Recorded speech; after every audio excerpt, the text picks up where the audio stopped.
سب سے پہلا عبادت کے لیے جو شرط ہے وہ وضو ہے۔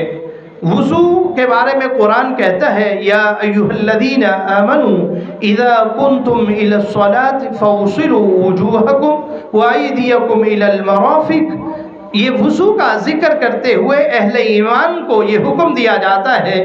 کہ ایمان کا دعویٰ کرنے والوں اذا کنتم الی الصلاۃ، جب تم نماز کے لیے آؤ تو پھر وضو کر لو۔ گویا کہ نماز سے پہلے وضو شرط ہے کہ اپنے آپ کو تم نے پاک کیا ہے، اب تم وضو کر لو۔ وضو کر کے تم اللہ کے دربار میں حاضر ہو، پاک اور صاف ہو کر تم آؤ۔ اور وضو سے پہلے ایک عمل جو خوبصورت عمل ہے اور وہ بھی طہارت ہے، جس کو منہ کی صفائی کہا جاتا ہے، اور وہ خوبصورت عمل جس کو اللہ کے نبی صلی اللہ علیہ وسلم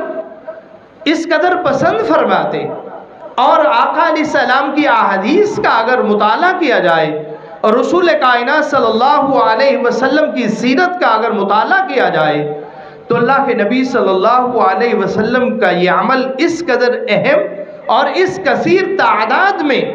روایات موجود ہیں کہ آقا علیہ السلام جب بھی نیند سے بیدار ہوتے تو آقا علیہ السلام مسواک کرتے، جب بھی آقا علیہ السلام گھر میں داخل ہوتے تو آقا علیہ السلام مسواک کرتے۔ اور اسی لیے اللہ کے نبی صلی اللہ علیہ وسلم کا فرمان موجود ہے، فرمایا السواک مطہرۃ للفم ومرضاۃ للرب، کہ مسواک جو ہے یہ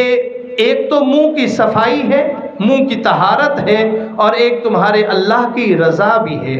تمہارا اللہ اس سے راضی بھی ہوتا ہے جب تم اپنے منہ کو صاف کرتے ہو، منہ کی طہارت کرتے ہو، مسواک کرتے ہو۔ اور دوسری روایت میں اللہ کے نبی صلی اللہ علیہ وسلم کا فرمان، آقا علیہ السلام نے فرمایا لولا ان اشق علی امتی لعمرتهم، اگر میری امت کے لیے یہ مشکل نہ ہوتا، میں اس کے لیے مشقت نہ سمجھتا، لَأَمَرْتُهُمْ بِالسَّوَاكِ مَعَ كُلِّ وُضُوءٍ أَوْ كُلِّ صَلَاةٍ، فرمایا میں ان کو حکم دیتا ہر نماز اور ہر وضو کے ساتھ مسواک کو لازم پکڑو۔ میں ان کو اگر حکم دے دیتا، اگر میں ان کو اپنی امت کے لیے مشقت نہ سمجھتا۔ گویا کہ انسان اللہ کے دربار میں آ رہا ہے، اللہ کی عدالت میں آ رہا ہے،